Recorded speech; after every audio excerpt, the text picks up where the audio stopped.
No estoy seguro si están pudiendo ver porque me está dando algunos errores. Confírmeme, por favor. Sí, se está viendo, Horacio. Está viendo la presentación, pero se ve el explorador de fondo también. Ahí está. Ahora sí Ahí se la ve, sí. Ahí está. presentación completa. ¿Cambió? Sí, sí. Bueno. Bueno, vamos a iniciar un poco este nuevo capítulo, ¿no? La parte de modulación por pulso. Hasta ahora la mayoría de las cosas que ustedes venían viendo eran relacionadas con un esquema de modulación analógico, un esquema de modulación en el cual realmente las señales o la información de la señal iba integrada dentro de algunas características de la portadora, ¿no? Ya sea de amplitud, ya sea de frecuencia o de fase, ¿sí?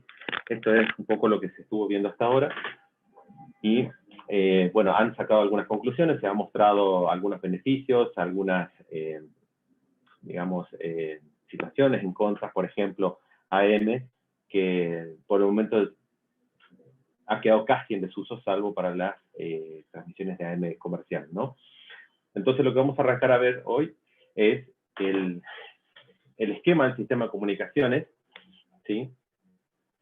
Un poquito más pensando en cierta abstracción, ¿no? Tenemos una fuente de información, tenemos un esquema de modulación, que puede ser cualquiera de los que han visto hasta ahora ustedes, ya sea en AM, FM o modulación en fase. Vamos a tener un poquito la presencia del canal, que creo que algo hemos hablado, corregime José si no me olvido, pero algo Sí, habíamos hablado. se mencionó así por arriba y bueno, y después cuando hablamos del tema de los filtros, por ejemplo, que se nos rezaba. Perfecto, perfecto. Bueno, y tenemos que hacer el trabajito inverso, la demodulación, que algo se estuvo viendo ayer justamente, especialmente para FM, y recuperamos la fuente de información, que en este caso por ahí se ha puesto como la voz analógica, ¿no? Fíjense un poco entonces que nosotros trabajamos mucho en el procesamiento de señal para la transmisión. En la parte de modulación, así englobado de manera abstracta, es donde nosotros tenemos la posibilidad de incorporar algún tipo de procesamiento para que en el receptor se pueda recuperar de la mejor manera posible la fuente de información, ¿sí? Vamos a tener en nuestra contra o a nuestro favor, depende cómo lo vean, hay situaciones que pueden ser eh, ventajosas y otras que no, el canal. El canal generalmente lo tomamos como un canal inalámbrico, pero nada impide que este canal pueda ser, por ejemplo, un medio guiado, que puede ser un cable o fibra óptica también, ¿sí? Sin embargo, fíjense ese detalle, no tenemos control sobre el comportamiento del canal. Algo habíamos hablado de esto, pero ahora lo hacemos formalmente. No tenemos ningún tipo de control sobre lo que el canal puede producir sobre la señal que estamos tratando de enviar al medio, ¿sí?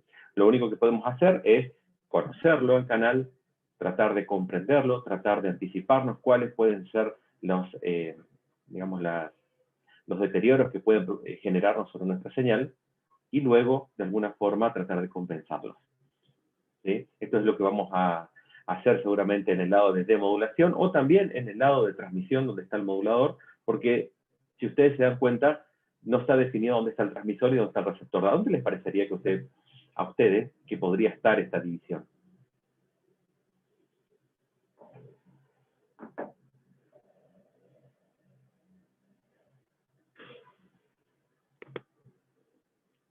Perdón, ¿a dónde nos parece que podría estar qué cosa? La división entre transmisor y receptor. ¿En el canal? En el canal, exactamente, ¿sí? Un poco está Claro. preparado para eso, ¿sí? Entonces el canal es como esa parte integral de todo nuestro sistema, que de alguna forma el, el tránsito de la señal electromagnética a través de ella puede alterar su comportamiento y lo que llegue realmente al receptor puede ser distinto a lo que se transmitió, ¿sí?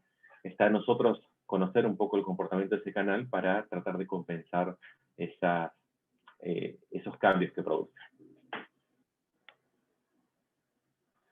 Bien, lo que nos vamos a concentrar nosotros un poquitito ahora en esta primera parte es hablar un poco de la fuente de información. Simplemente para recordar, teoría de muestreo. yo creo que un poco lo han incorporado a través de sucesivas materias, a través de sucesivos prácticos, así que en esta parte me gustaría escuchar, ¿qué se acuerdan de la teoría de muestreo? Esto no es nuevo.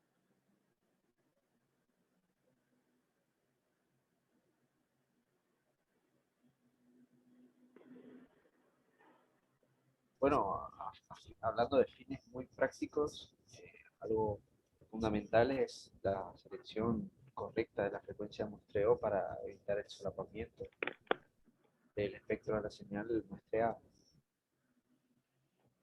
¿Mm? A los fines prácticos, ¿para qué te sirve la teoría de muestreo? Perdón, se me volvió a cortar. Si podría repetir lo que... Sí, a los fines prácticos, ¿para qué te sirve la teoría del muestreo?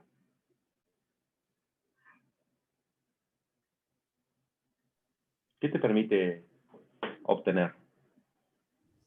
¿Qué tenés antes y qué tenés Permite después, por ejemplo? representar, te Claro, permite representar una señal analógica de manera digital. en el dominio digital. Exacto.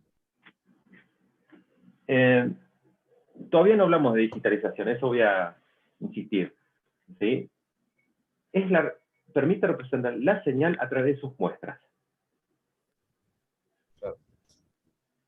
¿Qué son las muestras? Las muestras es una captura de el comportamiento de la señal, su amplitud en este caso, en algún momento particular. Eso es una muestra. ¿Sí?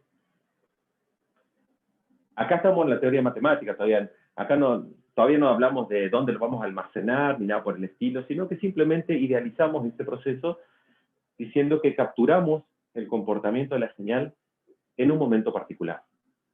¿Sí? Y ustedes se preguntarán, y bueno, pero la señal puede adoptar cualquier valor de amplitud. ¿Qué les parece a ustedes?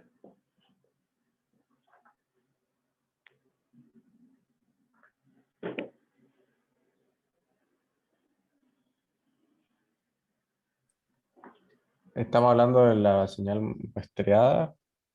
La X la X, digamos, la X de T. Y en principio sí. ¿Están todos de acuerdo? Sí, en principio de lo que es la teoría, sí. Exactamente. En realidad la teoría no te impone ninguna restricción sobre los valores de amplitud de X y de T. O sea, no te dice que tiene que estar acotada en amplitud. Acá la imposición principal de la teoría de muestreo es en el tiempo. Porque esto tiene impacto directo en la frecuencia. ¿Se entiende? Sí. Entonces, no decimos nada de la amplitud. Bueno, perfecto. Yo no sé si existe algún sistema que pueda capturar, o sea, que podamos muestrar una señal en el cual no debamos tener en cuenta su rango de amplitud, ¿no? Entonces, entiéndase que esto es una teoría idealizada en esa parte al menos. ¿Sí? Bueno, lo interesante de todo esto es la consideración de que sí se puede capturar el comportamiento de esa señal en un momento particular, y si yo puedo capturar varias muestras de esa señal que estén separadas en el tiempo de manera apropiada, y bueno, entonces ese conjunto de muestras va a representar a la señal analógica. Lo interesante de esto es que me permite tener momentos en el medio en los que no hay nada. ¿Sí? Es como que si yo puedo cambiar la identidad de esta señal a través de sus muestras. Eso es lo que me permite un poco esta teoría de muestreo. Eso es lo que debo llevarme, ¿no? De todo esto. Bien, ya saben los problemas, ya saben que si la componente máxima de frecuencia no define, por así decir, la tasa de muestreo, bueno, podemos tener problemas de aliasing y la señal se puede volver distinta a lo que esperamos y no la podemos recuperar. ¿Sí? Además, la única restricción que le ponemos a la señal XT es que sea limitada en banda. Esa es otra idealización. ¿Sí? Ya hablamos, creo que en algunos otros momentos, en que este tipo de señales tampoco existen. No existe ni la señal limitada en tiempo, ni limitada en banda. ¿Sí? Tampoco es de duraciones infinitas. Pero bueno, a los efectos de esta teoría podemos considerar que las contribuciones de las componentes de frecuencia de esta señal, más allá de cierto límite, más allá de cierto ancho de banda, son totalmente despreciables.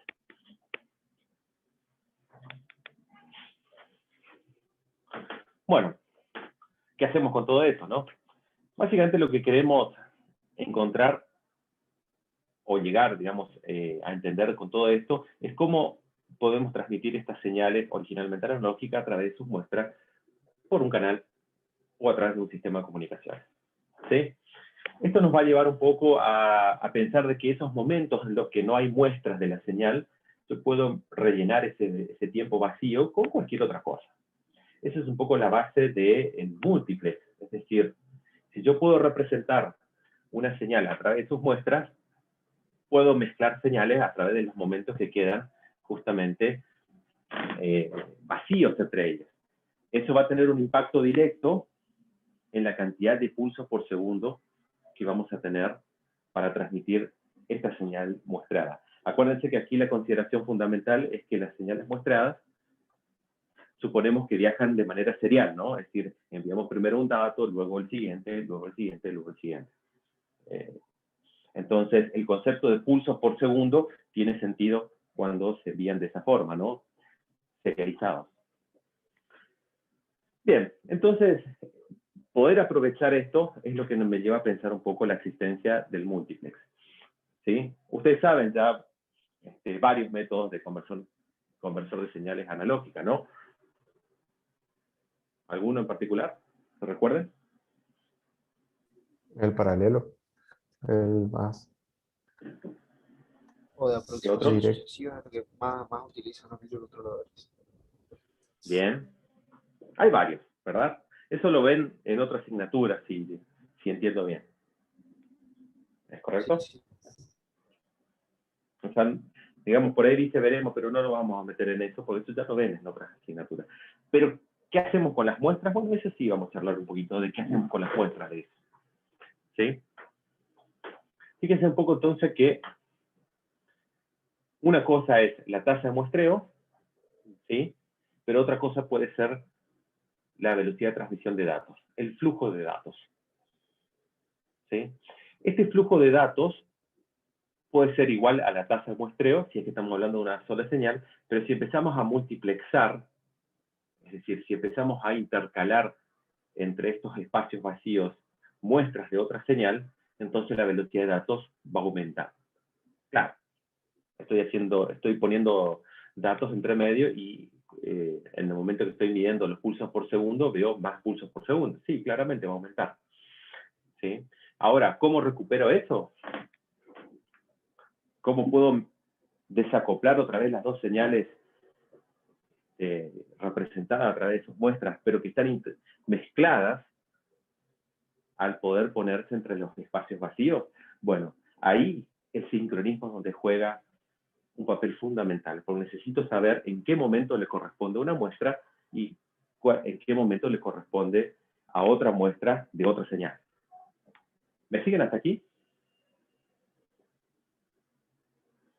Sí, sí. Bien. Fíjense que todo eso puede entrar al esquema de modulación y se transmite. El bloque de modulación en sí no es consciente del origen del flujo de datos.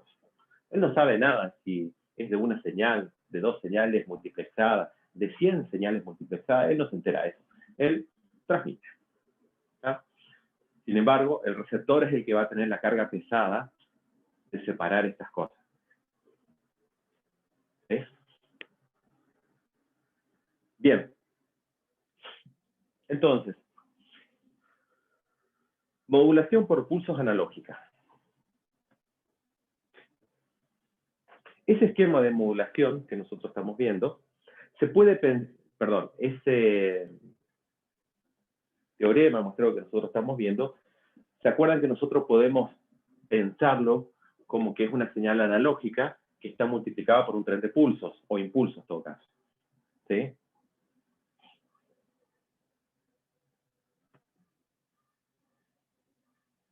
Sí, exacto. ¿De acuerdo? ¿Sí? Sí, sí, así se Bien. modela Sí, un sí. muestreo, digamos. Bueno, ese tren de impulso suele ser representado a través de, justamente, en frecuencia, justamente, como otro tren de impulso. ¿De acuerdo? Eso genera un producto en tiempo, una convolución en la frecuencia entre ese tren de impulsos y el espectro de la señal original, ¿verdad? Correcto. Bien, si nosotros observamos eso, vamos a ver que hay una repetición de espectros. Vuelvo un poquito para atrás. Que son estas repeticiones en los espectros que están justamente en el dibujo, ¿no? Hasta ahí estamos, ¿no? Sí, sí. Sí, sí. Bien. Entonces, si yo puedo trasladar el espectro de esa forma, ¿qué estoy haciendo?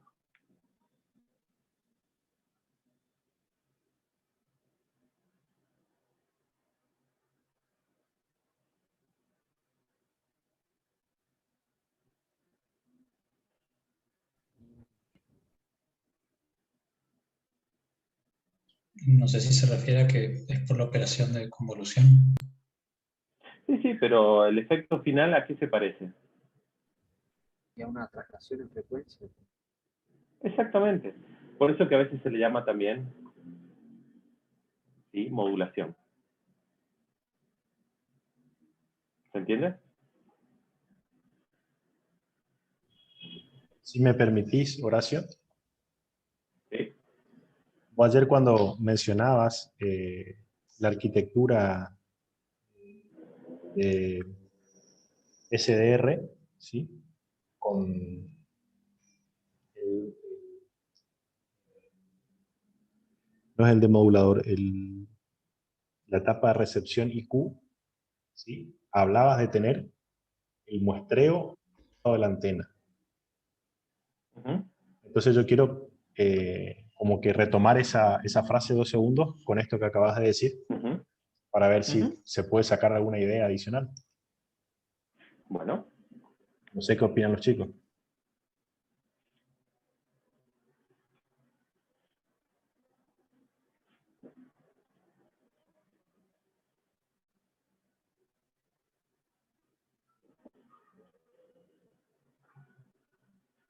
Sí, que me acuerdo. No sé si quiere que le conteste la relación o quiere plantear la idea. No, plantea una idea, o sea, como una relación entre una cosa y la otra, ¿no? Si es posible realizarla. Con esto que acaba de decir el ingeniero, el doctor, perdón, Mendoza.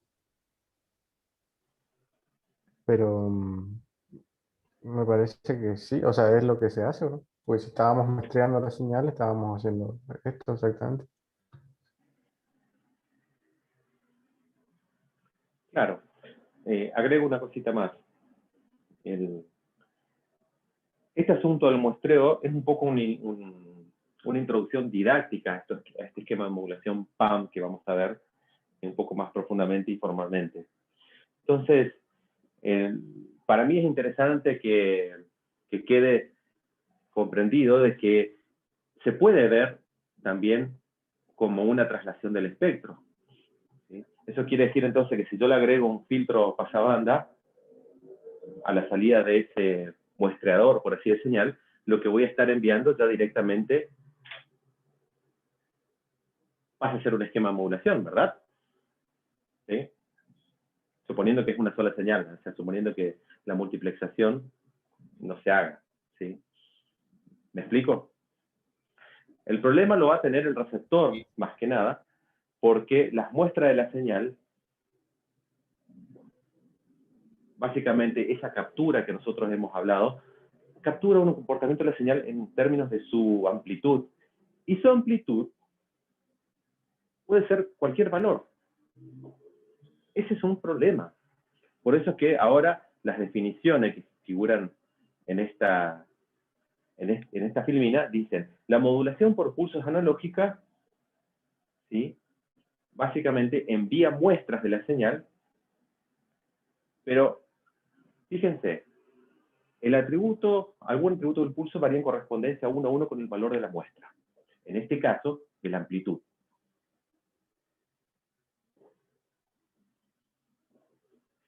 En cambio, la modulación por pulso digital, básicamente yo le impongo a la muestra que sea representada en términos de amplitud a través de un conjunto finito de valores. Eso quiere decir que no puede tomar cualquier valor de amplitud. ¿Sí? Dejémoslo como definición, ya se va a aclarar un poco. ¿Está? Por ahora, Por ejemplo, retengan que... Sí, diga. Por ejemplo, que pueda valer 1, 3, menos 1 y 3 y menos 3. Por ejemplo, podría ser ese eso. sería el conjunto finito.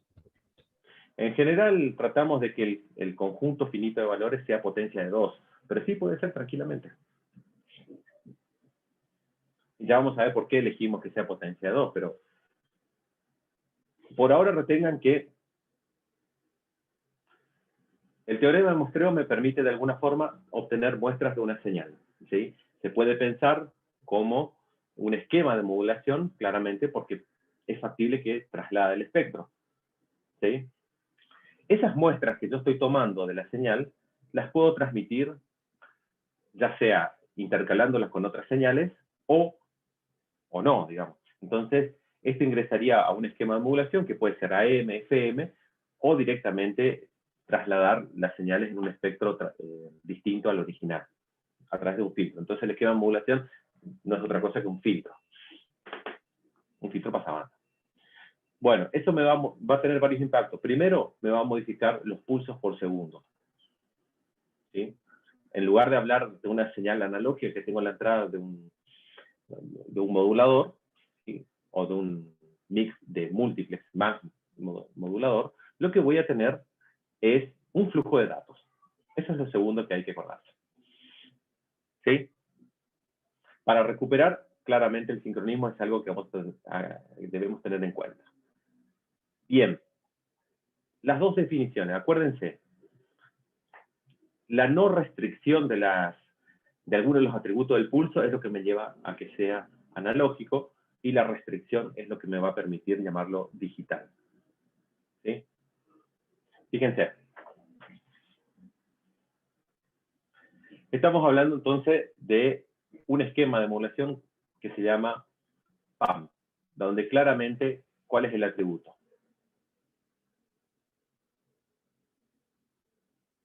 La amplitud. La amplitud. La amplitud. Eso es lo que se llama PAM. ¿Sí? Pero si ponemos la información en otro atributo del pulso, por ejemplo, puede ser el ancho del pulso, estamos hablando de PWM. Y si ponemos la información en otro atributo del pulso, que puede ser la posición dentro de cierto rango de tiempo, estamos hablando de PTM. ¿Les suena alguno de estos esquemas de modulación? ¿Lo han visto, escuchado, quizás se han topado con ellos en algún momento? Primeros. Exactamente. El de PWM, ¿en dónde se usa?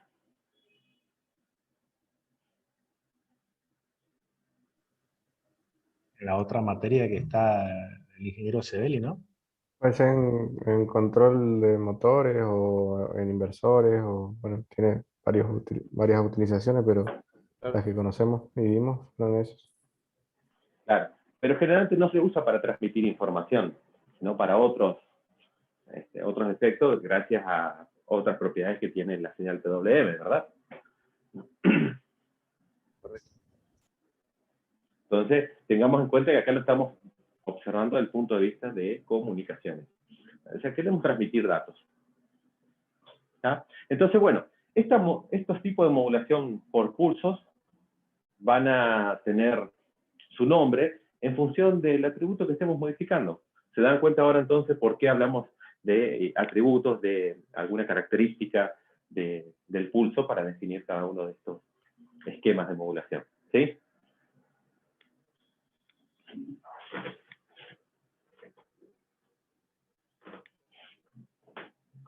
Bueno, fíjense, por ejemplo, en el caso de PAM, podemos tener una señal analógica, donde sus muestras, por ejemplo, estarían aquí abajo.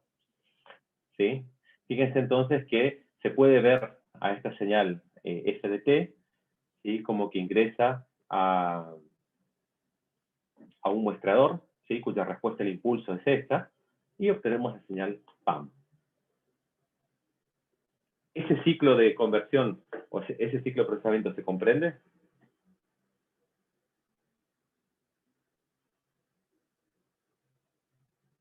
Sí, sí. Sí, sí. Señala. No debería ser ni un problema. Bien. El asunto es, ¿cuál es el resultado de esta señal PAM? ¿Cómo es, básicamente?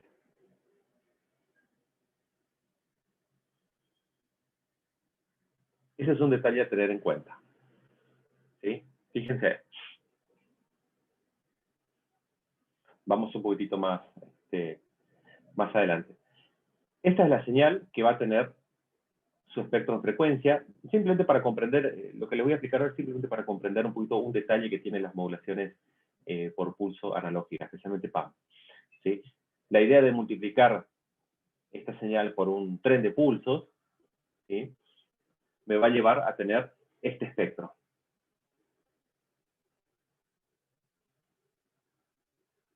¿Se entiende esto?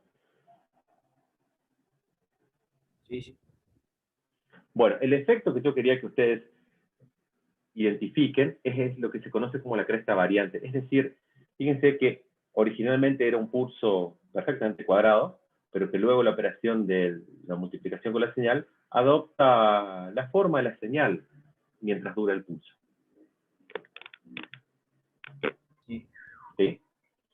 Eso en sí me está diciendo que la información de la señal, la información capturada de la señal f de t está en esa cresta variante, en la altura del pulso prácticamente. ¿Sí? La envolvente, podríamos decir. Es la envolvente, pero mirando desde el punto de vista del pulso está ahí en esa parte que captura. Claro. Y eso lleva a que el espectro sea de esta forma.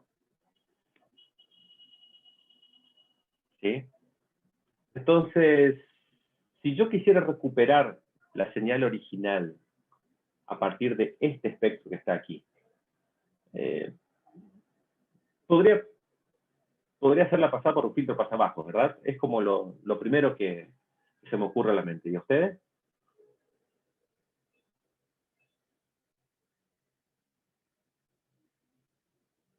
Sí, en principio sí, pero es como algo que se ve gráficamente, pero sí, Pero, que va a depender del valor de omega m, o sea, del ancho de banda del señal. Pero ¿del por ancho de eso, banda de quién? de la señal original. Ah, claro. Suponiendo que vos conocés la señal original, podrías recuperarla, ¿verdad? Sí. Bien. ¿Y qué pasa con estos lóbulos aquí? Y estos de aquí.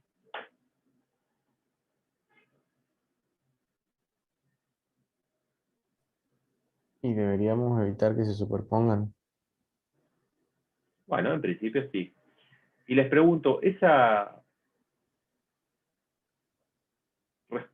ese espectro que está aquí centrado en cero, ¿es igualito a este o está ligeramente distorsionado? Está distorsionado su amplitud. Claro. Esa distorsión me dice que de alguna forma, porque la forma de la SING acá está actuando, esa distorsión me va a decir que en realidad lo que yo voy a recuperar no es exactamente igual. ¿Sí? Exactamente igual hubiera sido si esto hubiera sido plano, ¿no? Claro. ¿Cuándo se conseguiría esto plano? O sea, que la altura de todos los impulsos de las frecuencias sean de igual altura, por así decirlo. Que P de T, en lugar de ser un tren de pulsos, es un tren de impulsos. Bien. En términos de sus parámetros, ¿cómo sería?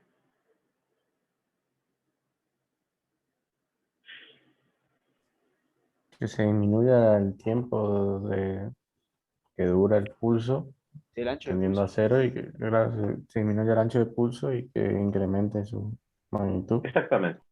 Eso es que tau sea lo más pequeño posible, lo que va a implicar que este cruce por cero esté corrido mucho más lejos. ¿Sí? Lo suficientemente lejos para que por lo menos estos impulsos se parezcan en altura entre sí.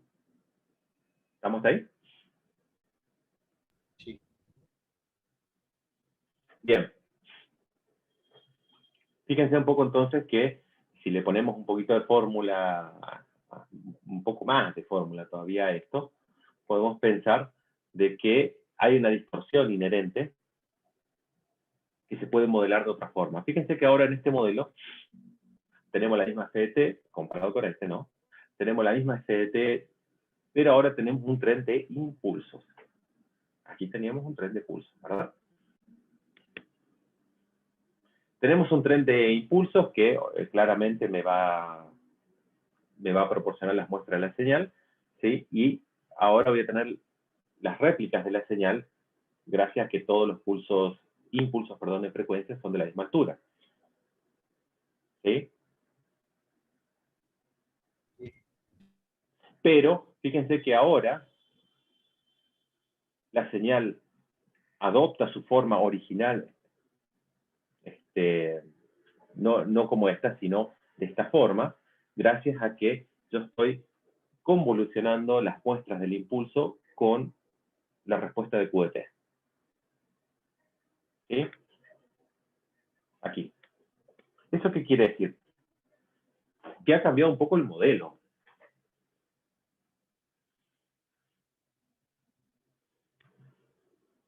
Ya no es exactamente el mismo que esto. Ya no estoy multiplicando un tren de impulsos a la señal, sino un tren de pulsos, capturo sus muestras y luego le doy una forma particular. Luego impongo de que esas muestras adopten una forma de onda particular, adopte un pulse shape particular. ¿Se entiende? Sí. Bueno, entonces, ese QDT que está ahí, que es cuadrado, ¿de qué otra forma podría ser? Un coseno realzado. Bien, un coseno realzado, puede ser un pulso gaussiano, puede ser lo que ustedes quieran, siempre y cuando la condición sea que viva dentro del intervalo de tiempo 0 y t. ¿Sí? Ahí es donde empieza a tener relevancia lo que estuvimos charlando quizás en clases anteriores. Eso me va a llevar a un problema, que no es ajeno a este tampoco. El problema es que la respuesta en frecuencia de ese filtro, QDT, también me va a afectar el espectro de salida y prácticamente voy a llegar a lo mismo. ¿Sí? A que va a estar afectado el espectro de la salida por QW. ¿Me siguen hasta ahí, verdad? Corregir QW en el receptor es lo que se conoce como ecualización. Que quizás también lo han escuchado.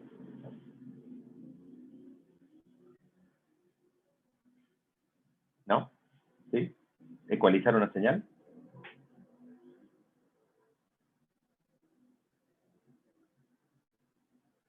Parece que no. Bueno, lo que se busca de fondo es corregir esa distorsión. ¿Sí? Eso es lo que se conoce como ecualizar. Entonces, fíjense que tenemos una señal PAM, ¿sí? Que fue transmitida, esto estamos hablando ya prácticamente de un receptor, ¿no? En donde para recuperar esta señal, que es la original, básicamente, o una versión de la original, lo que hacemos es aplicar un filtro paso abajo. Y luego un filtro corrector de la distorsión o ecualizador. ¿Sí? Repasemos. Entonces, en nuestro modelo, nosotros obtenemos las muestras de la señal, pero ahora la señal modulada por PAM, o la señal PAM en todo caso, ya deja de tener la información en la cresta del pulso como cortada, sino que la información está ahora contenida en la altura del pulso. Fíjense que son todos pulsos cuadraditos. Bueno, esto me va a llevar a un espectro de la señal que también va a estar distorsionado, comparando con el caso anterior, el ideal, ¿sí? En donde, bueno, claramente ahí voy a tener que corregir si quiero recuperar exactamente la señal. La corrección de esa distorsión es lo que se conoce como ecualizador. El ecualizador también puede corregir distorsiones del canal. De hecho, la mayoría de las veces actúa corrigiendo distorsiones del canal, en realidad. ¿Sí? Ese ecualizador que corrige las distorsiones del canal puede ser o fijo, si es que conozco a la perfección el canal y el canal no cambia a través del tiempo, o puede ser del tipo adaptivo, que trata de seguir a las variaciones del canal. ¿Sí? Si ustedes se acuerdan, un caso muy fácil de ver es, bueno, ustedes son jovencitos, pero en las primeras épocas de Internet, quizá el ingeniero Sebeli se acuerde, cuando uno se conectaba a dial-up, había una especie de ruido, ¿sí? que hacía los modems para conectarse, y lo hacía durante 1 minuto casi. Sí, yo me acuerdo. Nosotros apostábamos, según el ruido, a qué velocidad se iba a conectar. Exactamente. Entonces, ese ruido era parte del proceso de conocimiento del canal que hacía el módem al momento de generar un enlace. Básicamente lo que trataba de estimar son los parámetros del canal para poder hacer la corrección o ecualización de la señal que iba a recibir. ¿Sí? Esa es una forma adaptiva de hacerlo. Bien, ¿se entendió hasta aquí? ¿Queda alguna duda?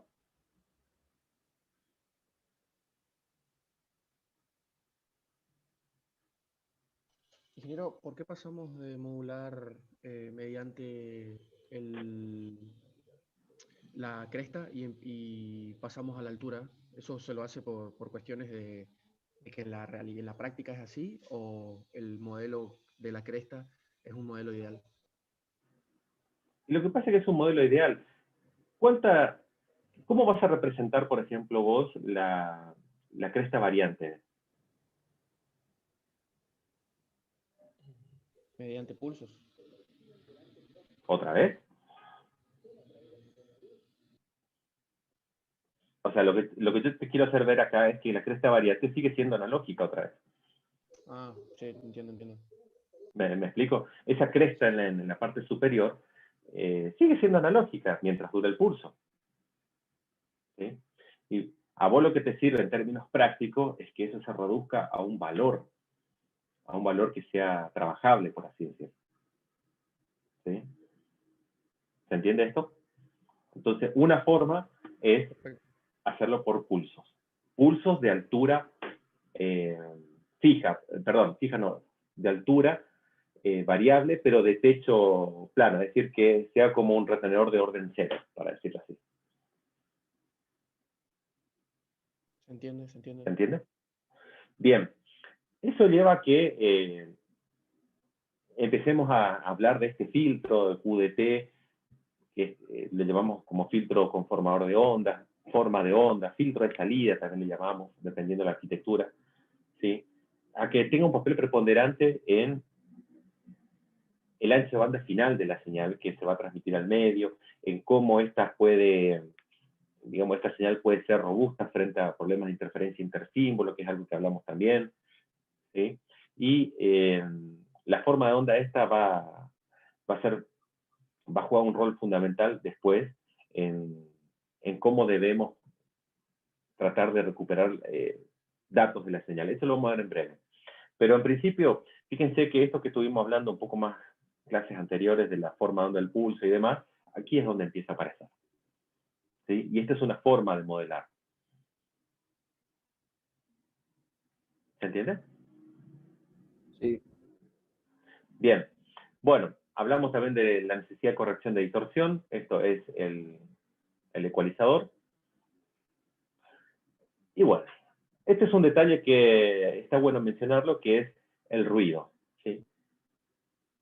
Yo creo que les he comentado, pero o no, corríjame, el ruido, ¿dónde existe? ¿Dónde se suma? ¿Dónde aparece el ruido?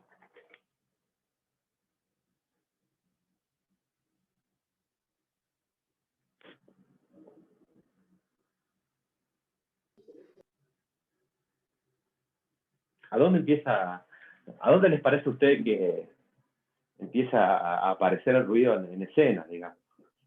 ¿En el canal? Porque a veces a ver, hay una propuesta uno que es el canal, y iba a decir que muchas veces el mal funcionamiento, en una época le culpábamos todo el ruido, pero quizás no tenga toda la culpa. ¿A dónde les parece a ustedes que empieza a aparecer el ruido? Hay una propuesta que dice el canal.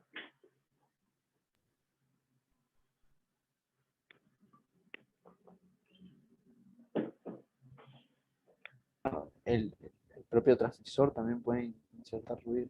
Bueno, aunque ahora no estamos hablando de transmisores, estamos solamente hablando del muestreo, ¿no?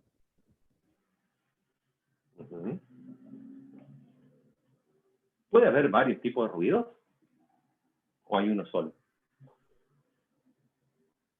Hay varios tipos de ruido, pero A ¿en ver. qué sentido por las Y características del bueno, ruido o por la claro, sí, amplitud? sí, sí. Sí, sí. Pues Hay varios, sí. tenemos ruido blanco, ruido rosa, eh, y así varios colores, no me acuerdo ahora exactamente. Yo conocía el blanco y el rosa, los otros no los conozco. A ver, explícame un poco.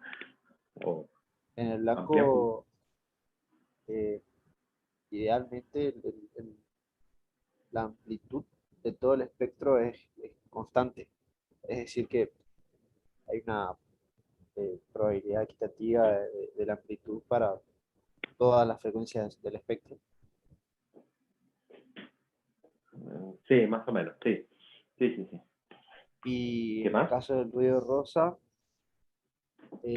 tiene una mayor amplitud en las bajas frecuencias y va descendiendo eh, de forma lineal si lo vemos desde el punto de vista de las octavas. La, la amplitud del ruido rosa es inversamente proporcional a la frecuencia. Si la frecuencia crece en términos de presión sonora o de amplitud también, decrece. Ajá. Ah, mira. Interesante. ¿Y los otros colores?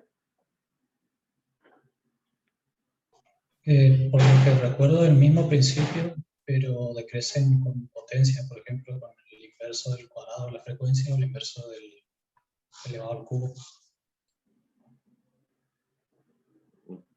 Ok, bueno. Y este ruido al que nosotros hacemos referencia, porque hasta ahora lo que me han dicho un poco es alguna descripción del ruido en función de cómo se comporta en la frecuencia. Pero el origen del ruido, ¿qué causa el ruido? ¿Tienen alguna teoría al respecto? Procesos aleatorios, como ¿No? la temperatura, el movimiento de partículas. ¿Qué partículas exactamente? En este caso serían los electrones por el movimiento, por la temperatura. Bien. Ese movimiento de electrones, ¿a dónde se mueve? ¿En qué dispositivo se mueve? ¿En el aire? O sea, serían el conductor. ¿En un conductor? Bien. Y si hablamos de una transmisión inalámbrica, ¿a dónde está el ruido? ¿A dónde podría generarse ruido? ¿En el aire? No, ese tipo de ruido se generaría, creo que podría ser tanto en el transmisor como en el receptor. Bien, en el transmisor, como en el receptor. Está bien. Solo que en el transmisor no nos molesta. ¿Verdad? Se va a patear el En el problema del receptor sí. receptor, por decirlo. Claro. Entonces, el problema del ruido aparece en el receptor. ¿Sí? Y uno se preguntará por qué. Y porque el receptor está construido sobre elementos entre conductores, dieléctricos y semiconductores, ¿verdad?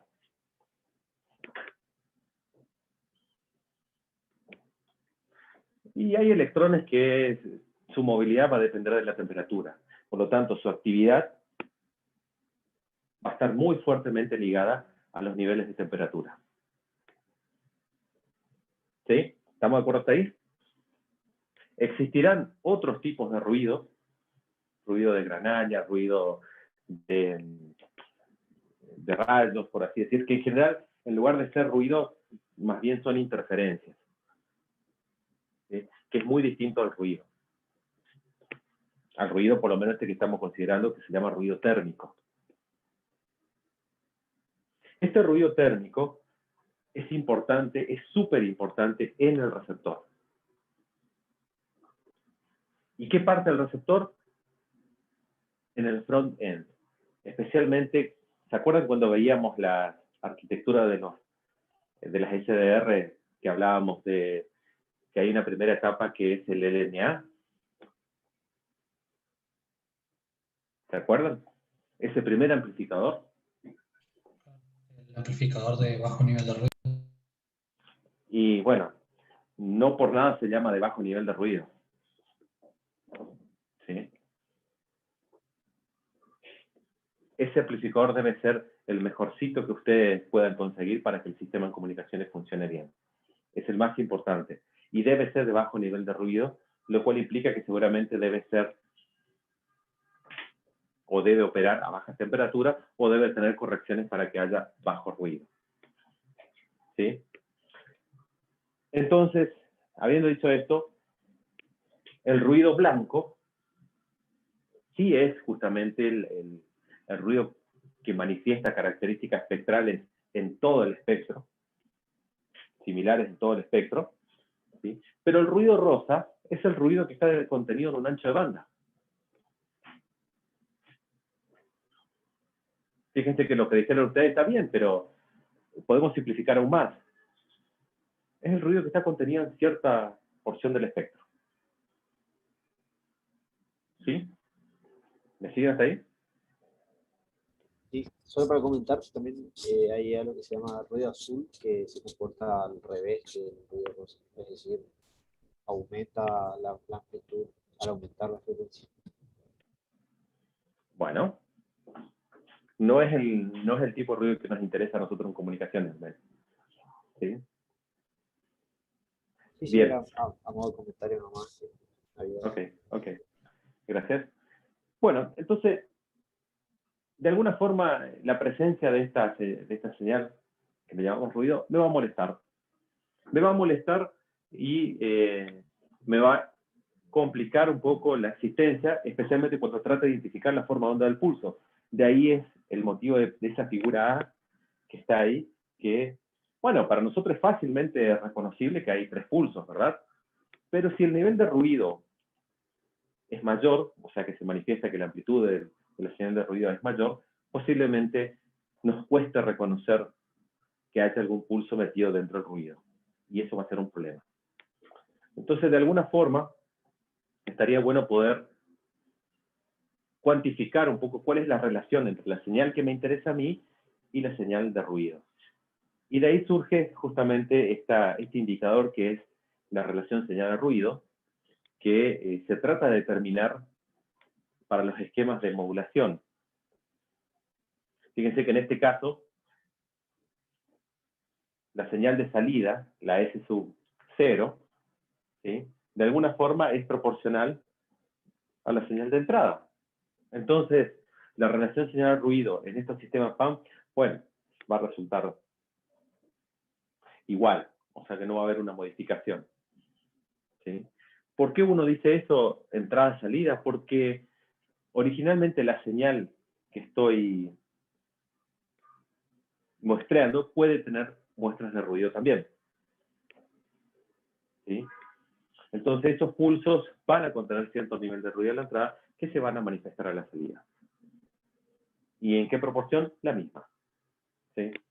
Por el momento, lo que a mí me interesa es que recuerden que existe un indicador de desempeño del esquema de modulación que se llama relación señal a ruido. Y son relaciones de potencia, ¿no? ¿Sí? ¿Estamos aquí?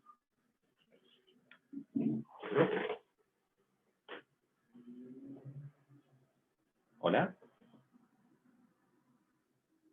¿Qué solo? Sí, estamos. Ah, bien, bien. Bueno, me interesa que se lleven esas cosas. Bueno, algo de lo que estuvimos charlando. ¿Sí? Como para recordar. Fíjense, la información se encuentra en la altura del pulso y no en la forma del mismo. ¿Sí? O sea que si yo quiero recuperar la altura del pulso y me llega así, me juega una mala pasada el ruido. ¿Sí? Los resultados de relación entrada-salida, bueno, esto ya lo charlamos. Y el ancho de banda de la cantidad de pulsos se puede pensar como el criterio de Nyquist. Este es básicamente el criterio de Nyquist. ¿Sí? ¿Qué dice esa fórmula? Que si yo tengo un flujo de datos de 1 megabps, por ejemplo, de 1 megabit por segundo, pero no hablemos de bits, hablemos de pulsos. Digamos que tengo 1.000.000 de pulsos por segundo que transitan serializadamente, ¿no? El ancho de banda que idealmente puede ocupar este flujo de datos es la mitad. ¿Qué sería?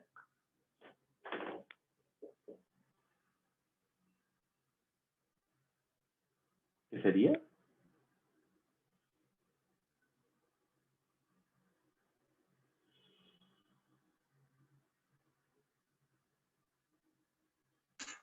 ¿Puedes repetir los valores? Bueno, si por ejemplo tenemos 1.000.000 de pulsos por segundo como flujo de pulsos, ¿no?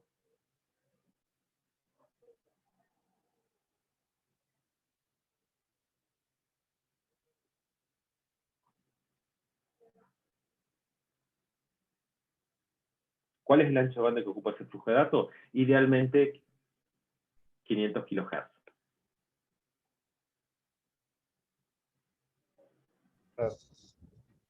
¿Sí? Idealmente. ¿Tá? Bueno, esto surge del criterio de Nyquist, básicamente. ¿Sí? Después lo pueden reflexionar. ¿Tá? ¿Cuántos pulsos por hertz estoy teniendo en el criterio de Nyquist? Bueno, de ahí sale la relación. Pero es ideal la relación, ¿sí? Ténganlo en cuenta. Bien. El otro caso. Este es uno de un caso que por ahí habrán visto más de seguido, pero no creo que lo hayan usado para transmitir datos. Fíjense que en cada instante entonces tenemos un pulso de amplitud fija, pero varía justamente la duración del pulso. ¿Sí? La propiedad que más se utiliza, especialmente para control, es la del valor medio de la señal.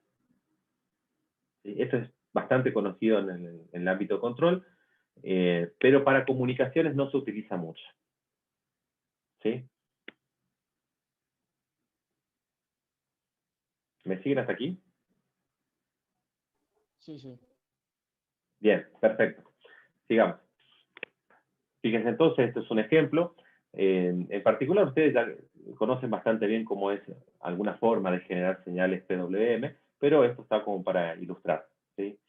Entonces, la señal de rampa es justamente la que se utiliza para generar este tipo de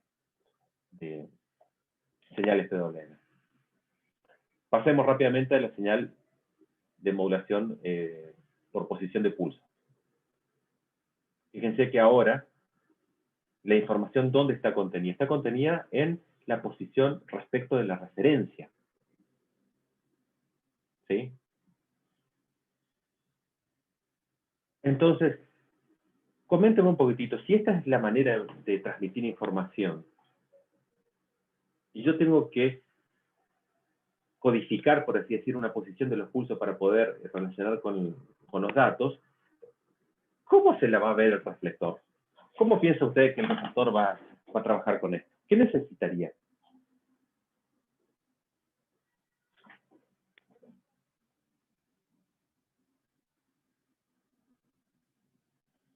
Primero de todo, pienso que necesitaría tener un sincronismo muy bueno, especialmente para determinar la referencia, ¿verdad? Sí, sí, se entiende. ¿Sí? Ese es un método un tanto complicado, pero tiene cierta ventaja. Es bastante inmune al ruido, porque, como bien saben ustedes, el ruido, que el que estuvimos hablando recién, cómo se manifiesta en la señal sumándose a las amplitudes de la señal de interés. Entonces, es conocido también como ruido aditivo.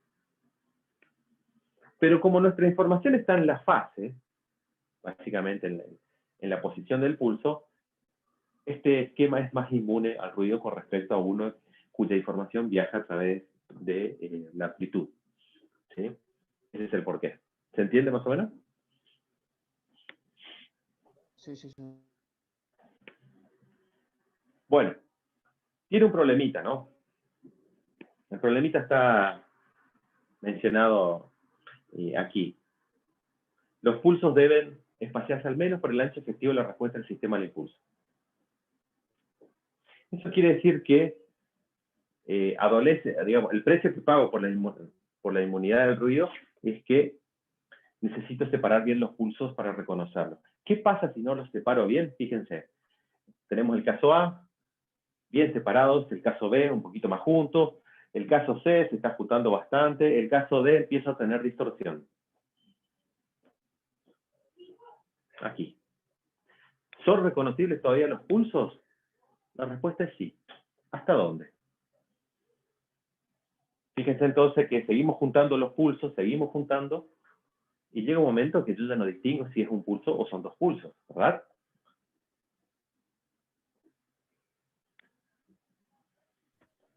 Este problema ya lo habíamos mencionado antes. ¿Cómo se llama? Alias. Estamos en el tiempo, ¿no? Sí, es una especie de aliasing, pero estamos en el tiempo.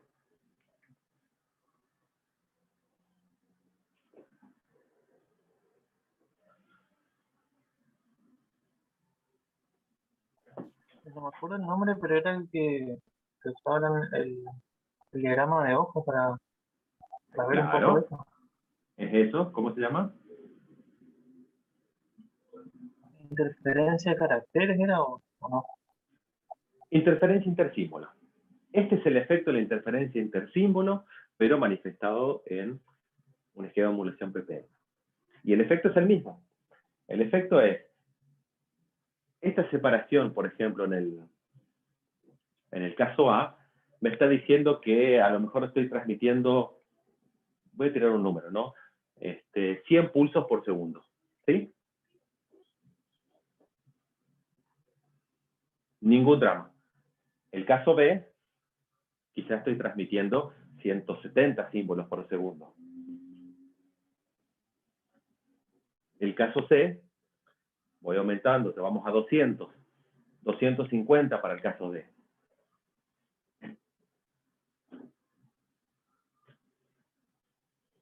Podemos seguir aumentando, 300, y así sucesivamente.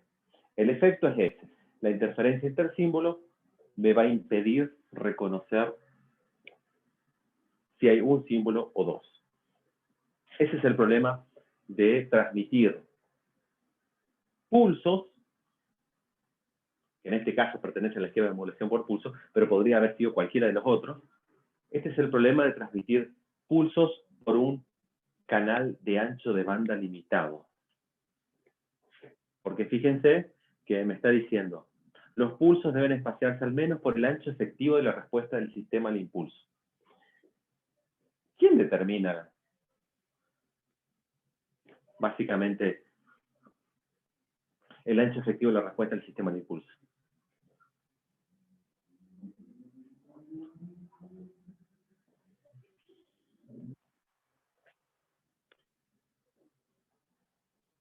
Lo determina el receptor, porque es el receptor el que tiene que discriminar esto.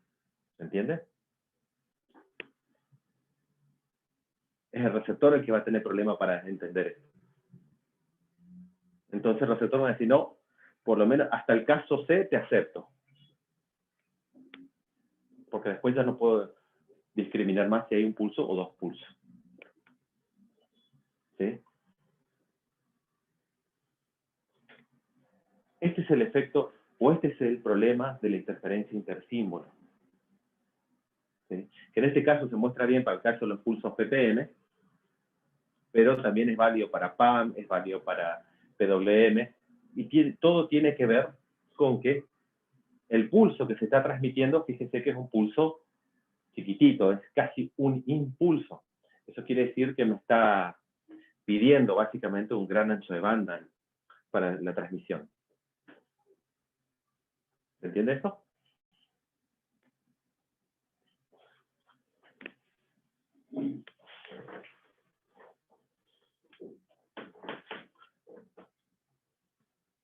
Avanzo una más, a menos que me digan otra cosa. Para ponerle número a lo que estábamos diciendo, fíjense que la relación de ancho de banda y ancho efectivo del sistema es conocida, ¿no? Es 1/2b. ¿Sí? Estos son valores conocidos que no solamente vienen del área de comunicaciones, son valores conocidos del área de, perdón, del área de control también. Entonces les debe sonar muy similar. Básicamente estos sistemas PPM y PWM trabajan al límite de ancho de banda. Trabajan con cortes muy abruptos, trabajan con transiciones abruptas, señales cuadradas, pulsos de muy corta duración, lo que lleva al límite la demanda de ancho de banda para transmitir estas señales. ¿Sí?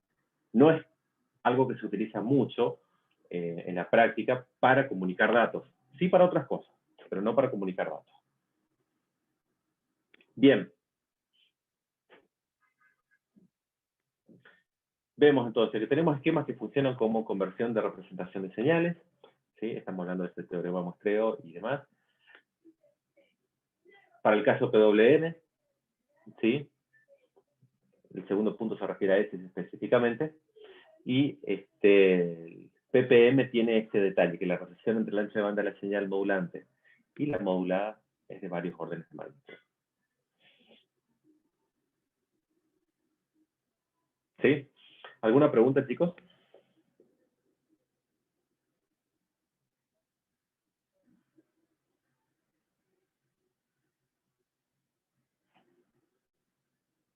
Bueno, sigamos. ¿Qué pasa entonces en el caso de modulación por pulso? ¿Se acuerdan que habíamos visto la primera parte que tenía que ver todo con modulación analógica? ¿Sí? ¿Qué pasa ahora con los pulsos? Habíamos dicho que estos pulsos, los atributos de este pulso, ya no podían tomar cualquier valor, sino que le íbamos a imponer de que pertenezcan a un conjunto finito de valores. Bueno, ¿cómo se hace eso? Fíjense entonces que tengo la señal, que a cada cierta cantidad de momentos se va a tomar sus muestras. ¿Sí? Bueno, esa amplitud de la muestra capturada, yo lo voy a representar de alguna forma ahora, que no sea analógica. Una forma puede ser cuantificar los niveles de amplitud en varios segmentos.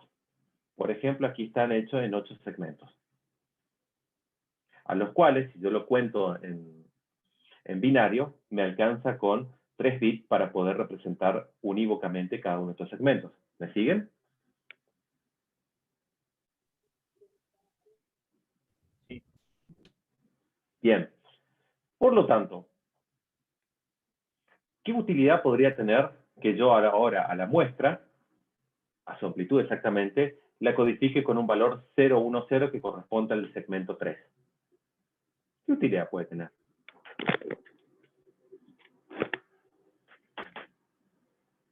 ¿Y qué problemas puedo tener?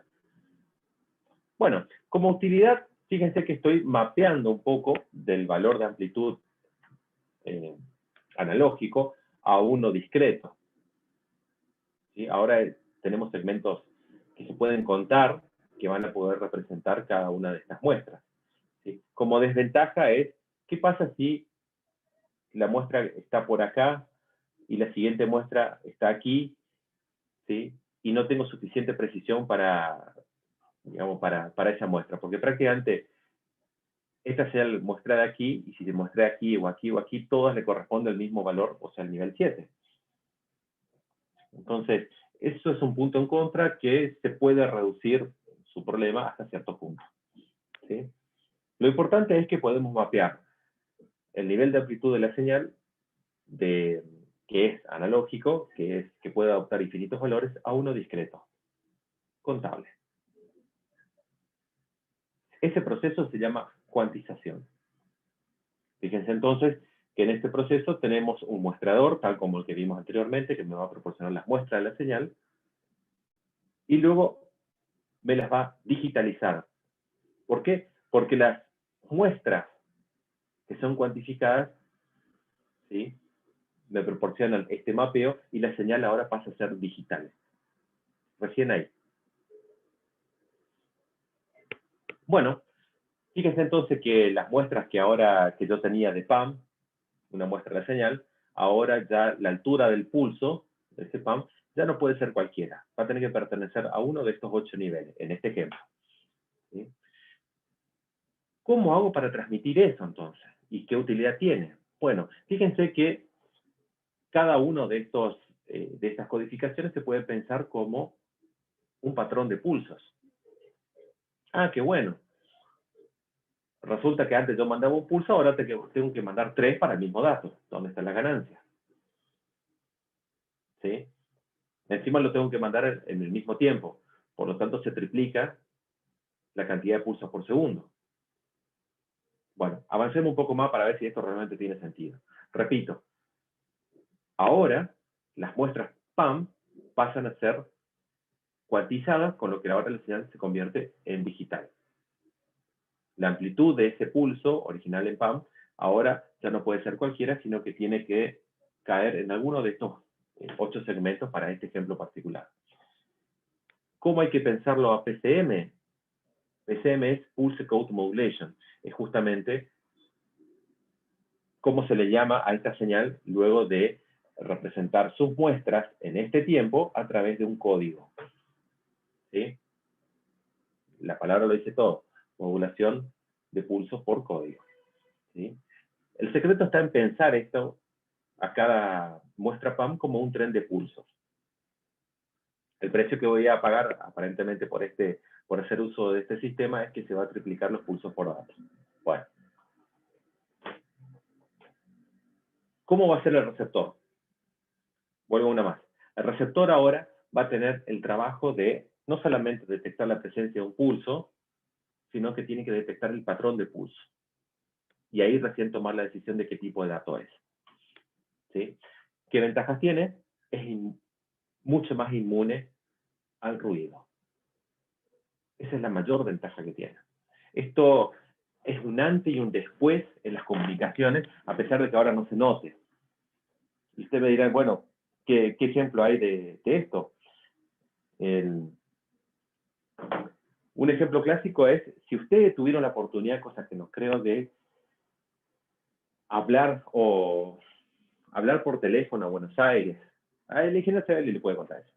De hablar por teléfono a Buenos Aires, en la época donde la tecnología telefónica que se usaba era PAM. Eso significaba que las muestras analógicas asociadas a la voz viajaban de manera analógica. Ustedes saben que, por haber estudiado líneas de transmisión, de que hay una atenuación que se manifiesta por las distancias, por la longitud, ¿verdad? Esa atenuación hace evidente la necesidad de una amplificación de señal. Pero la amplificación de señal amplifica ruido y amplifica señal, las dos cosas. Por lo tanto, es como que existe un límite en la distancia en la que uno puede ir colocando amplificadores sucesivos y tener una señal inteligible. Llega un momento que no se entiende más. ¿Me explico más o menos? Sí. No sé, Horacio, ¿me dejas que complete Sí, por favor. el desafío del ejemplo? Bueno, allá por el año 2000, ¿sí? Yo tenía, 97, 98, tenía 15 años, ¿sí? Me acuerdo que tenía una amiga que el papá estaba en una misión de paz en Haití. Y ellos estaban acá en misiones, la familia, ¿no? Entonces le llamaba por teléfono al papá, hablaban de vez en cuando, y había casi un segundo de retraso entre que uno hablaba y el otro respondía, ¿sí? O sea, ¿ustedes se imaginan eh, cómo es una conversación con un segundo de delay?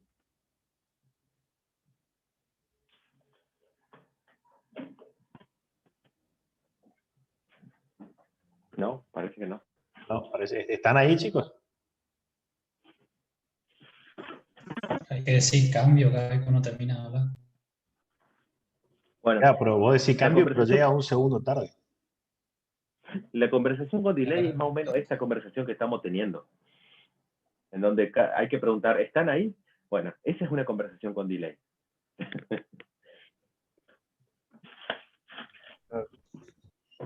¿Sí? Claro, y el otro Se te complica. responde que está ahí, pero llega tarde incluso, ¿no? A mí me pasaba algo parecido, pero no era en el 97, era mediados de la década del 2000.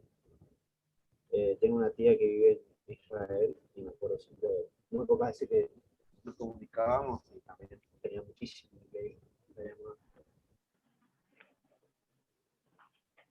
Claro.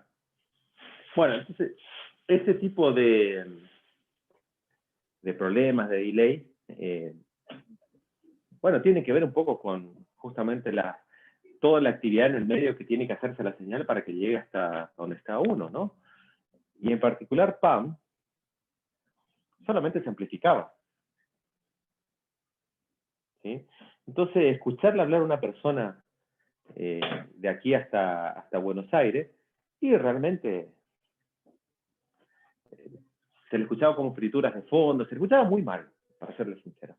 Y eso todo tiene que ver porque esa tecnología dependía mucho de la amplificación de la señal más ruido. Eso se solucionó con PCM. ¿Cómo? Porque PCM no depende, digamos, la información no está contenida en la amplitud del pulso de la señal, sino está contenida en el patrón de pulsos que representa la codificación, ¿sí? Entonces el trabajo del receptor ahora no es determinar la amplitud del pulso, sino determinar el patrón de pulsos, y a partir de que lo determina, uno recupera fielmente la amplitud del pulso. Mapear a la inversa, ¿sí? Entonces, fíjense que ahora el problema ha cambiado. El problema ahora del receptor, como bien ya dije, es reconocer el patrón de pulso, pero ya no le interesa la forma donde el pulso tampoco. Le interesa la presencia o ausencia de un pulso. Ya su forma no es necesaria. ¿Se entiende? Simplemente necesitamos saber si existe o no existe, y una vez que determinamos su existencia o ausencia, a través del reconocimiento del patrón de pulso podemos determinar el dato codificado originalmente. Mucho más fácil de discriminar. Sí, te escucho. No, decía que de esa forma es mucho más fácil discriminar qué es información y qué es ruido. O en realidad no es necesario determinar qué es información y qué es ruido, porque o no hay, o no hay. Claro. Fíjense que ahora, cuando uno tiene que retransmitir la señal porque hay mucha distancia, la amplificación es otra. Es de otro tipo, es de otro estilo. No es otra cosa que un receptor que decodifica la señal y la vuelve a transmitir, libre de ruido. ¿Se entiende? Sí. Bien.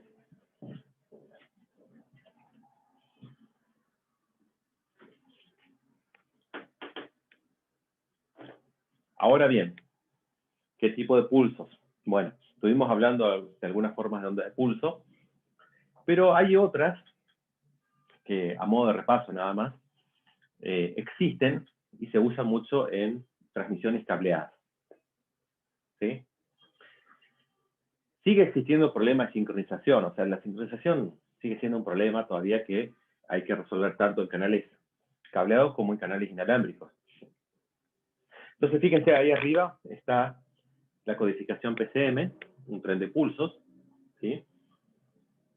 Y fíjense que hay como distintas formas de codificarlo. Puede ser un AMI, puede ser una fase dividida Manchester, puede ser un no retorno a cero, un retorno a cero. Hay varias. Cada una de ellas está pensada para maximizar algún criterio particular. Alguna está pensada para minimizar la cantidad de potencia en el cable, ¿sí? Alguna está pensada para minimizar la cantidad de pulsos por segundo, ¿sí? Alguna está pensada para hacerle la vida más fácil al receptor y decodificar el sincronismo de la señal, que es Manchester, por ejemplo, ¿sí? Ténganlo en cuenta. Esto se llama codificación de línea, ¿sí? No vamos a entrar mucho en detalle en esto, pero sépanlo por lo menos de que la señal cuando se transmite por los cables puede tener una codificación extra. Es decir, con esto quiero decir que el patrón de pulsos PCM se vuelve a mapear a otro tipo de pulsos, que se llama codificación en línea, para adecuarlo un poco al medio de transmisión, ¿sí? Y maximizar algunos de estos criterios. En el caso inalámbrico, el equivalente a esto sería el pulse shape. ¿Se dan cuenta?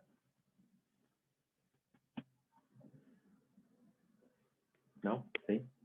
¿Cuál? El equivalente a eso sería la conformación del pulso, el coseno realizado.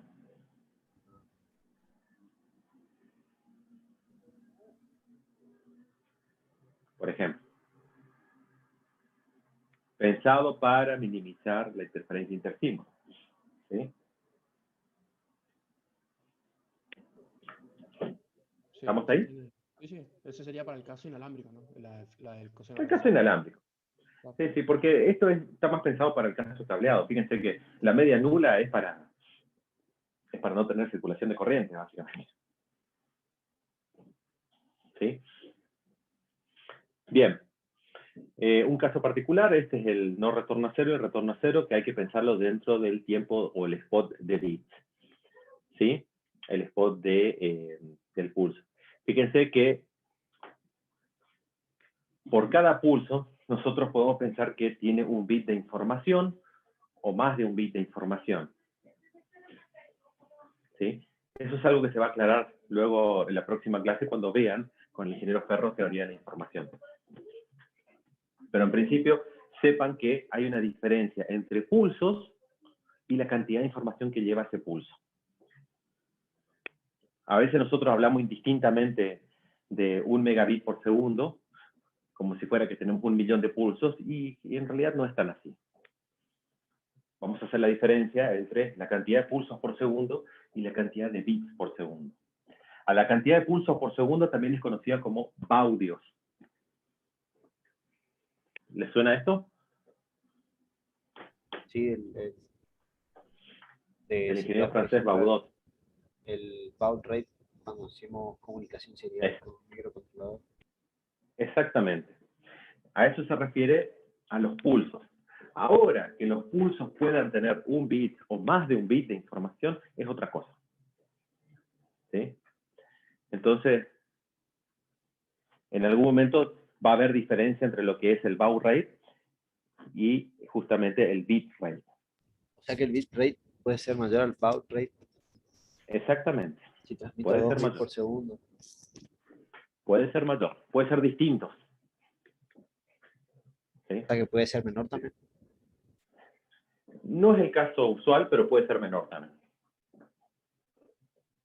El caso usual es que transporte más de un bit. Pero puede existir también. ¿Sí? ¿Se entiende hasta aquí? Sí. Bueno. ¿Cómo determinamos el ancho de banda de la señal PAM? Un flujo de datos de 1 millón de muestras que me dijo.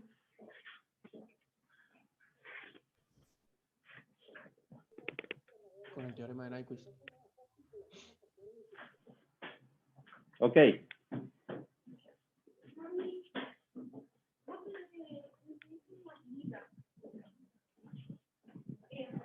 ¿Cómo les parece que hace aquí? Y bueno, ahí la ecuación vemos que es un poco diferente. En este caso va a tener en cuenta la cantidad de muestras y el periodo de- Me sale decir de muestreo, pero varias veces ya me dijo que trate de evitar la palabra. ¿Cómo fue eso?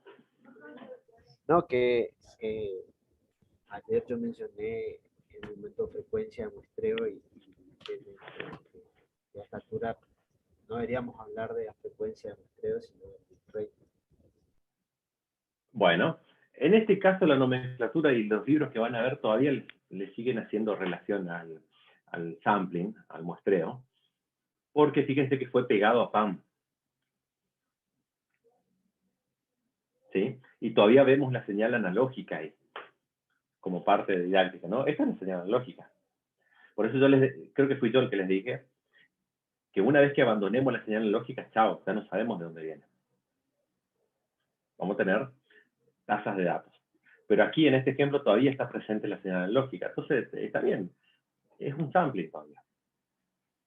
¿Sí? ¿Ven la diferencia? Sí, sí, sí.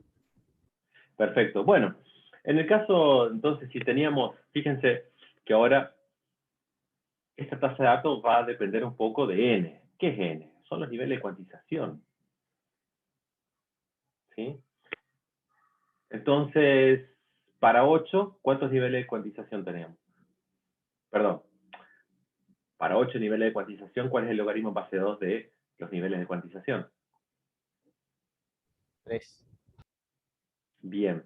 ¿Era esperable entonces que se multiplique por 3 la cantidad de pulsos por segundo? Claro.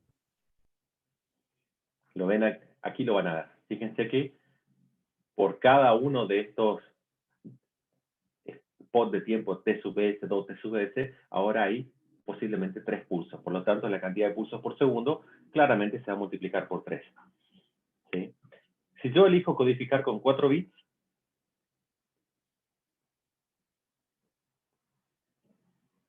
¿cómo sería el cálculo?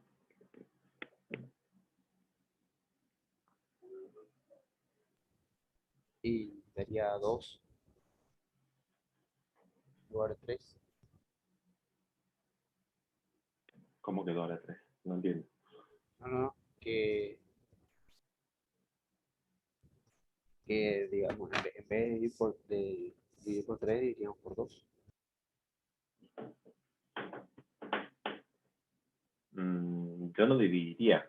Acuérdense que estamos viendo más pulsos por segundo. Por lo tanto, el ejemplo original era 1 millón de pulsos por segundo, 1 millón de muestras por segundo, ¿sí? Que ahora eso lo codifico en PCM con ¿cuántos niveles de cuantización? 8. Por lo tanto, la cantidad de pulsos por segundo ahora sería de 3 millones, ¿verdad? Sí, ¿Estamos de acuerdo ahí? Es decir, yo veo más pulso por segundo. Si veo más pulso por segundo, el ancho de banda también se va a incrementar. Y el ancho de banda va a ser lo vamos a calcular de forma parecida al caso anterior.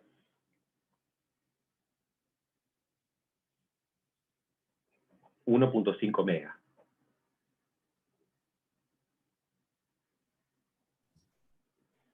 ¿Se entiende? sí, sí. En el caso de PAM, habíamos hecho el ejemplo, 1 millón de muestras por segundo. Bueno, el ancho de banda ideal es la mitad, o sea, es digamos, el flujo de datos dividido a la mitad en términos de valores absolutos, pero con las unidades de ancho de banda, hertz. ¿Sí? En este caso es lo mismo, y tiene sentido porque nosotros estamos incorporando más pulsos por segundo, por lo tanto el ancho de banda va a ser mayor. ¿Sí? Si yo codifico con 4 bits, ¿cuántos niveles de cuantización voy a tener?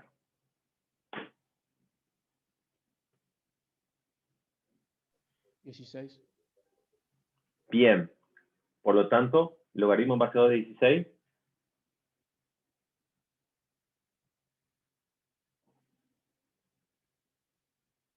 ¿Cuánto es? 4. Y bueno, se va a cuadruplicar la cantidad de pulsos por segundo y el ancho de banda va a ser cercano a los 2 megas. Básicamente es como decir, con cuántos bits voy a codificar y en esa misma medida se va a incrementar la cantidad de pulsos por segundo y el ancho de banda. ¿Se entiende?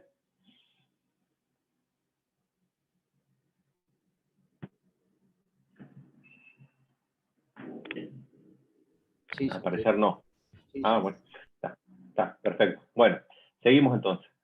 Bueno, como siempre, la vida no todo es gratis, ni todo es tan color de rosas. Entonces, el error que cometemos nosotros al dejar estos, digamos, al mapear de una señal que pueda adoptar infinitos valores a una que pueda adoptar finitos valores, y va a haber un rango ahí que pierde información, ¿sí? Esa información que pierdo ahí se puede pensar como que es una señal de ruido, no el ruido térmico, es otra, digamos, se puede pensar como que es otra señal, ¿sí? Que de alguna forma me va a permitir generar un indicador de la calidad de la conversión de la señal analógica a una digital, ¿sí? Esta señal aleatoria que se llama error de cuantización y me va a permitir definir este indicador que es la relación señal al ruido, pero ese ruido es de cuantización, ¿sí? Que no es otra cosa el error que cometo por si la muestra de la señal está acá y yo adopto el nivel 7 y da lo mismo que esté acá o que esté acá o que esté en cualquier lugar dentro de ese intervalo. El resultado va a ser siempre el mismo. Nivel de cuantización 7. ¿Sí? Se puede trabajar esto y uno puede llegar un poco al resultado de que para este tipo de cuantización, conocida como cuantización lineal, ¿sí? Porque estoy asignando a cada uno de los segmentos un mismo valor de segmento, ¿sí?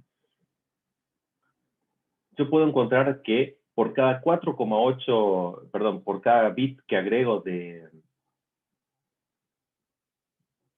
digamos, de resolución, la relación señal-ruido se incrementa en este valor, ¿sí? Dicho de otra forma, depende de los niveles de cuantización. Esto está en dB, ¿no? Esto me faltó aclarar aquí, ¿sí? Bien, entonces, vamos a pagar cierto precio por todo esto. Vamos a tener cierto costo, básicamente, por llevarlo a digital la señal, y es cuantificable. Y es cuantificable a través de esta relación señal a ruido de cuantización, ¿sí? Para el caso de cuantización lineal, como es esto, esta es la expresión, ¿sí? Y ustedes se preguntarán, ¿habrá algún caso no lineal que sea útil? Sí, los hay. El caso no lineal se da, por ejemplo, cuando uno quiere digitalizar básicamente la señal de voz, ¿sí? Esta cuantificación lineal y no es la más apropiada para una señal de voz. ¿Por qué les parece a ustedes? ¿O por qué les podría parecer a ustedes que no es apropiada? Tiene que ver con la respuesta al oído, la cuestión de que es medio logarítmica. Exactamente. ¿Y eso quiere decir? Que habría que tomar tendría que ser inverso.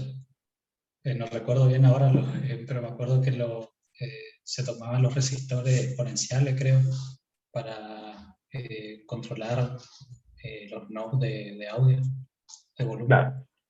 Bueno, básicamente tiene que ver con que el oído humano percibe con mucha buena resolución, o con buena resolución, niveles de señal medios a bajos, por así decir, ¿sí? Y para niveles de señal de medios a altos, no distingue bien las diferencias entre ellos. Por lo tanto, tener buena resolución en niveles medios a altos de valores de señal no ayuda a la comunicación por voz. Sí ayuda a tener mejor resolución en niveles medios a bajos de señal. Por lo tanto, hay que modificar un poco la distribución de los segmentos para que permitan una resolución mayor en niveles bajos de señal y una resolución baja, por así decir, en niveles altos de señal.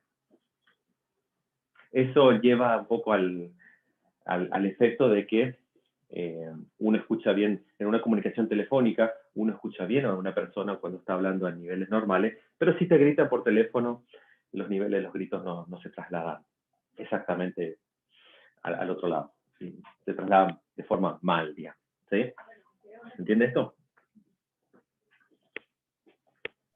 A mí siempre que me gritaron, doctor, por teléfono, efectivamente lo escuché. Así que yo tengo amplia experiencia en ser gritado por teléfono y puedo contradecir todo. ¿Y cómo afectaría, por ejemplo, el tema del tono de la voz, esa codificación no lineal?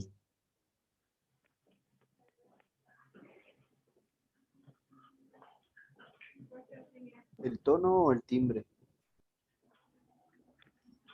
Para mí ambas cosas, digamos, son sinónimos. No sé si podés ilustrarme la diferencia entre una cosa y la otra. No, bueno, por lo menos por ahí estoy equivocado, pero para mí el timbre tiene que ver, bueno, con cómo es la voz de cada uno y el tono de voz puede ser, por ejemplo, al cantar vamos variando el tono. Cada nota para mí es un tono distinto, por ahí me equivoco.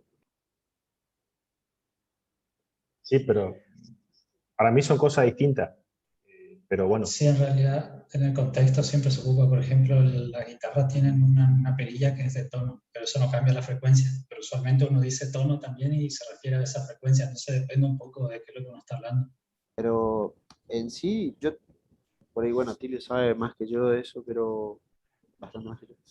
Pero yo creo que el timbre de la voz o de cualquier sonido tiene que ver con la cantidad de armónicos que tenga. Y por eso, por ahí hay pues, las llamadas, todos escuchamos una voz distorsionada, o sea, no respetan la verdadera voz. Sí, sí, tenés razón, es así. Lo único que yo dije nomás es que se usa tono indistinto. A veces usan tono para referirse a una frecuencia específica y a veces usan tono para referirse al brillo o no sé cómo que eso exactamente es lo que voy a decir del timbre del sonido. Permítame agregar, chicos, que el timbre es el patrón único de una persona. Justamente por la combinación de armónicos es muy particular de una persona porque su tracto vocal lo define así. De hecho, si uno quisiera modelar la voz de una persona, se parece mucho a un modelo de generación de señal AM. ¿Sí? Si lo buscan, es en realidad un modelo del tipo AM. Y en eso se basan un poco los vocoders para simplificar o minimizar la cantidad de datos que envía en relación a la voz. En realidad no envía la voz. ¿Sí? Lo que envía son parámetros de voz. Y el receptor lo que hace, el receptor lo que se hace es reproducir un modelo en base a parámetros. Y se parece bastante a la voz de uno. Pero en realidad es eso. ¿Sí? No sé si aclaré, oscurecí. Pero No, está bien. Ahora estamos de acuerdo. Entonces que es timbre, disculpen, sí. ¿Cómo afecta ¿Sí? la codificación no lineal el timbre de voz?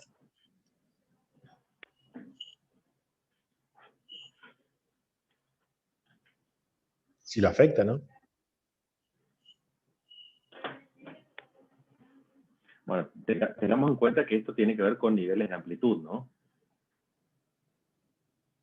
Es decir, el que más podría resultar afectado es que normalmente habla fuerte.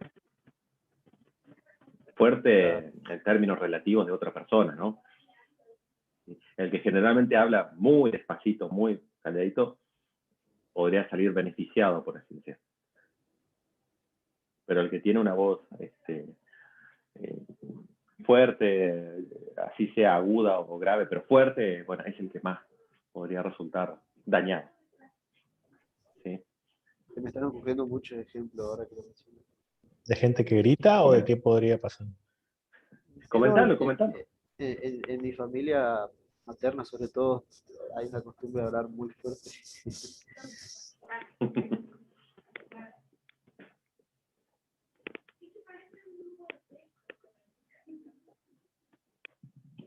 Pero eso me lo sobra.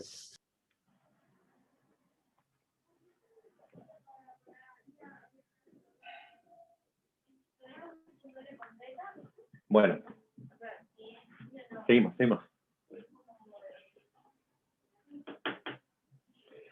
Bueno, ¿qué rescatamos de todo esto? Fíjense que es muy común ahora el mapeo de señales en términos de su representación. Viajamos de una señal analógica a una que está representada a través de muestras, después viajamos de ella a otra que es digital, ¿sí? En algún caso podríamos mapear un poco a una representación de códigos, PCM, ¿sí? Y podríamos mapear otra vez más a codificaciones en línea si fuera necesario. Qué viajecito, ¿no? Puro mapeo de un lado para otro. Pero todo tiene su razón de ser, hay algunos problemas que se resuelven en el camino y estos pasos resultan necesarios, ¿sí? Todo esto va a depender un poco del medio donde operan y en algunos casos van a resultar sensibles a la transferencia intersímbolo, especialmente en PCM. Y ustedes dirán, ¿por qué? Y porque, claro, en el afán de querer tener la mejor representación de la señal en términos de su resolución, ustedes están incrementando la cantidad de pulsos por segundo. Y ya saben el efecto de incrementar la cantidad de pulsos por segundo. A eso se refiere ese último ítem. ¿Alguna duda hasta aquí?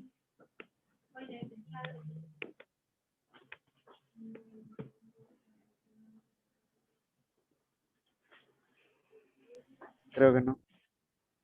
Perfecto. Bueno, seguimos. Concepto de multiplexación.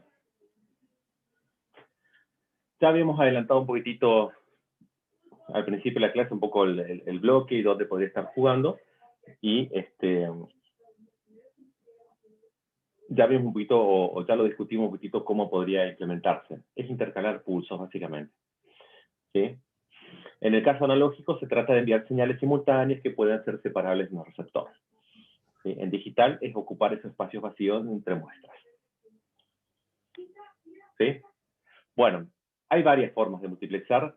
Yo tengo entendido, algo de esto ya has introducido, José, ¿no? ¿Puede ser? Sí. Habíamos Perfecto. comentado Bien. al principio de la clase.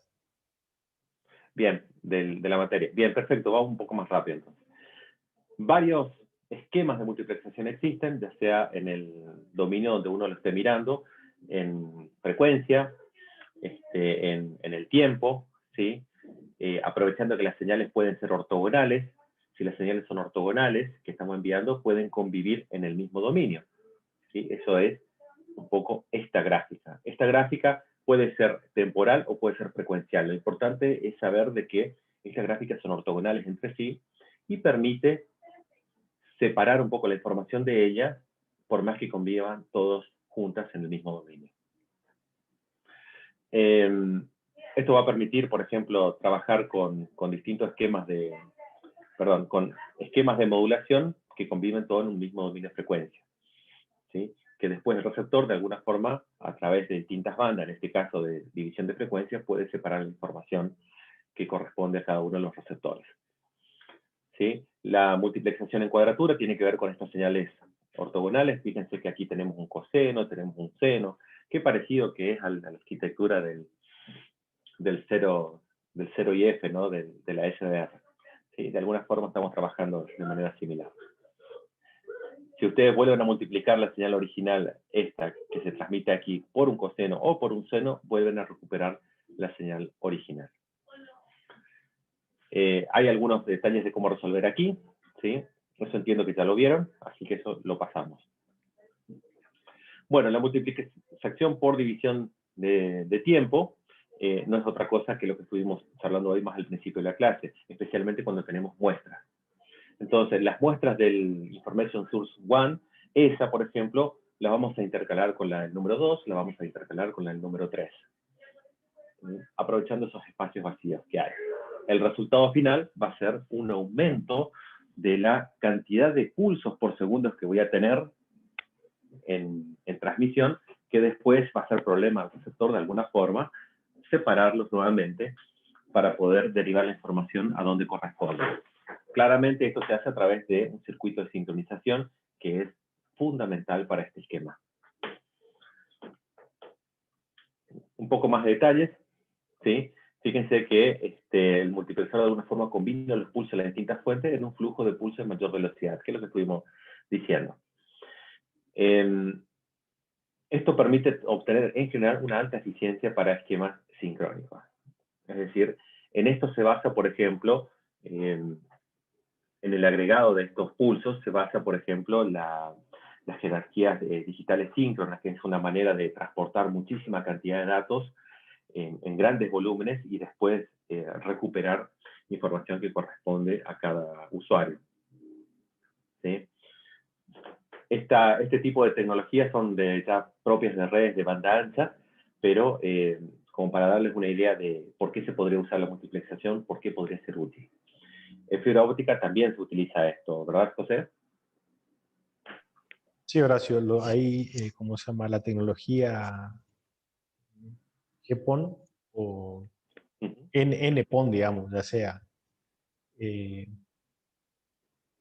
GPON, XPON o la primera letra no me acuerdo, que hace referencia a los 100 megas, ¿sí? Utiliza el esquema de multiplexación por división de tiempo, donde a cada usuario le corresponde una ranura de tiempo para transmitir. Igual que la trama Ethernet común. ¿Sí? Exactamente, estamos hablando de cada uno de estos usuarios. En algún momento, bien, si me permitís que meta un bocado ahora, habíamos mencionado, vinculado a la velocidad de propagación, me parece que en la materia propagación y antenas, el tema de por qué la distancia de 100 metros en la norma de 802.3. ¿Quieres comentarlo? No sé si se acuerdan de eso, chicos. Era que a partir de esa distancia se empezaban a solapar los pulsos, o por lo menos ya no se podía hacer la... Se corría riesgo de que se solapen, porque la distancia está relacionada con un tiempo que espera cada uno de los usuarios para volcar dentro de la red una trama. Ahora, esos 100 metros eran desde, digamos, desde la ONU hasta la... No, desde una PC a otra PC. Ok. Claro, pero yo estaba pensando en lo que es GPON, digamos. No, en GPON es otro esquema. En GPON lo que uno puede mezclar es usuarios con distancias distintas. Claro. O sea, por ejemplo, la atenuación te va a dar, el cálculo de atenuación te va a dar, pero no puedes poner un usuario que esté a 500 metros y bajo el mismo splitter, digamos, otro que esté a, qué sé yo, 5000 metros. Por eso le dejan la ganancia, digamos, en la instalación de la casa. No. Tiene que ser una cuestión larga, ¿entendés? Si vos pones usuario de distinta distancia, la deformación del pulso, ¿sí?, en la distancia, hace que no te coincidan las ranuras de tiempo de un usuario con otro. No sé si me explico. Sí. O sea, el pulso del usuario más lejano va a llegar ensanchado. Y el pulso del usuario más cercano va a llegar con una más estrecho, ¿no? Entonces, vas a tener ahí un problemita de sincronismo. Nada más. Era eso, Horacio. Sí, gracias. Bueno, algunos detalles más. Fíjense justamente de cómo se van intercalando distintos pulsos. de señal y se van agregando también algunos que corresponden ya a la sincronización de todos estos, que ahora ya se conoce como frame, ¿no? Estos grupos de pulsos que corresponden a varios canales, varios usuarios. ¿Sí? Porque de alguna forma todo esto tiene que ayudar a recuperar los datos de cada uno y de esa forma se puede lograr. ¿Sí? Bueno, ¿cómo se modifica el ancho de banda entonces? Fíjense que estamos agregando pulsos. Cada vez que hacemos algo estamos de alguna forma agregando pulsos. Fíjense que la cantidad de pulsos es 2 veces, bueno, FM es la frecuencia máxima, ¿no? ¿Sí? Esto tiene que ver un poco entonces con esta regla que nosotros estuvimos viendo de los flujos de datos y dividirla por 2. ¿Recuerdan?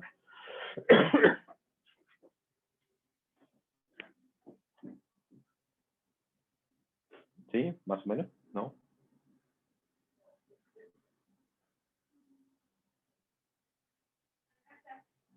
Más o menos. Bueno, el ancho de banda entonces va a crecer proporcional a la cantidad de señales. Ahora n, aquí es cantidad de señales, ¿no? ¿Sí? No confundan con los n del n anterior, que era de niveles de cuantificación. ¿Sí? Estamos hablando de multiplexación. Entonces, en el caso de que tengamos señales con distinto ancho de banda, eso quiere decir que se muestrean a distintas tasas, ¿sí? Distintos anchos de banda. Bueno, hay que encontrar una relación armónica entre ellos para poder transmitirlas todas juntas. Todo esto tiene que ver con poder llevar adelante un frame en el que contenga señales de distintos anchos de banda. ¿Sí? Entonces, de alguna forma, el ancho de banda va a ser o el ideal o un poco mayor. ¿Sí? ¿Cuánto mayor? Y bueno, tal como está mostrado aquí en la figura. ¿Sí? En relación a la sumatoria de la cantidad de señales que están multiplexadas, básicamente. ¿Sí? Tengan en cuenta entonces que esos son los dos casos que se le puede presentar cuando intentan agrupar señales para transmitir como un solo flujo de datos, donde de alguna forma uno lo que está haciendo es el agregado de datos. ¿Sí? Entonces, esa es la manera, un poco conociendo los datos de origen, de encontrar el ancho de banda. ¿Sí? La otra forma es, cuando yo no conozco nada del flujo de datos, pero sé la cantidad de pulsos por segundo, puedo tener una estimación del ancho de banda dividiendo por 2. Y poniéndole unidades de Hertz, ¿no? No se olviden de eso. Bueno, chicos, próximos temas. Algunas aplicaciones de la multiplexación, algo ya estuvo comentando José, seguramente por ahí en alguna clase siguiente José les va a comentar lo relacionado a fibra óptica, ¿sí? Y algunas preguntas que, bueno, va a servir de introducción para los próximos temas, ¿sí? Fíjense, si es posible enviar tantos pulsos como quieran en un canal, ¿sí? ¿Qué les parece a ustedes?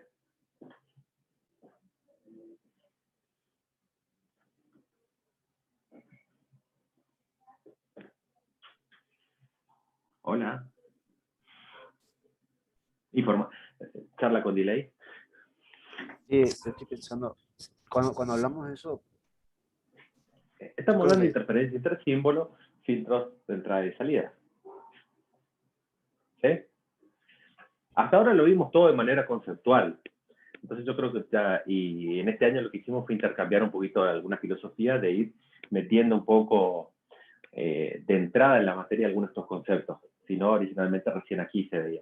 Pero lo importante de la interferencia entre símbolos es que después ya vean ustedes en detalle dónde el coseno realzado realmente pierde, por ejemplo, precisión, digamos, cuando hay interferencia entre símbolos, o mejor dicho, cuando lo llevamos a la realidad. ¿Sí?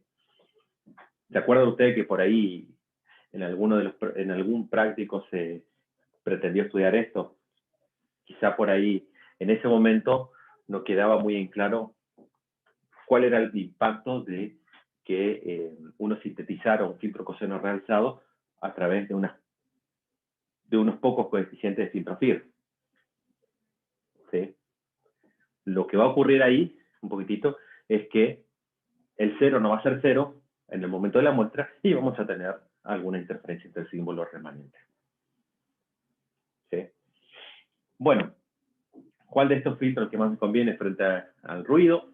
Bueno, eso sí no lo han visto todavía, que es el filtro apareado o filtro acoplado, ¿no? Que viene a responder un poquitito esa pregunta de, está bien, yo ahora con PCM no necesito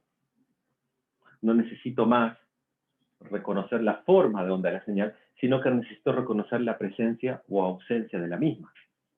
En esos términos, ¿cuál sería el mejor filtro que me dé respuesta a esa pregunta? ¿Sí? La respuesta a eso es la teoría del filtro apareado o filtro acoplado. ¿Sí? Esa van a charlar con el ingeniero Sebeli en las próximas clases. Finalmente, finalmente, la fuente de información, que es algo que estuvimos hablando como muy poco de ella, que era la voz, más que nada lo que estuvimos charlando, un flujo de datos, hay toda una teoría detrás de esto que me permite de alguna forma identificar cómo puedo manipular la fuente de información para que ésta, por ejemplo, no mande información redundante y si la enviara, esta información redundante sea útil a los efectos de comunicaciones. ¿Sí? En el caso de que enviáramos algún tipo de datos, información redundante sería, por ejemplo, toda aquella información que es superflua y que no hace la esencia de información, pero si nosotros quisiéramos realmente mandar información redundante, estaríamos enviando cierto tipo de información, repetida, por supuesto, pero que al afectarle los deterioros del canal, me va a permitir en el lado receptor recuperar la señal original sin necesidad de un reenvío de información. ¿Sí? Bueno, eso también es parte de la próxima clase. ¿Preguntas hasta aquí, chicos? Este es un detalle nada más de una estación de transmisión de AM aquí de Córdoba, operada a válvulas. Cuando yo era estudiante de ingeniería electrónica, nunca había tenido la oportunidad de ver unas válvulas operando, principalmente porque es una tecnología antigua. Así que comparto con ustedes esta foto que saqué de esa estación de AM, ¿sí? De 25 kilowatts.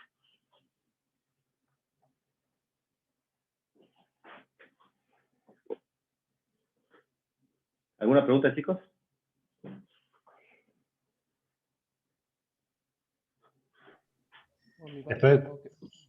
Después cuando ustedes pregunten algo, nosotros vamos a hacer silencio también para que ustedes vean lo que se siente. Tranquilo. No, claro, viste. Si están, participen, chicos. Aprovechen. Bueno, José, si está todo bien, queda disponible el turno de discusión. Sí, perfecto. Yo voy a parar aquí la grabación.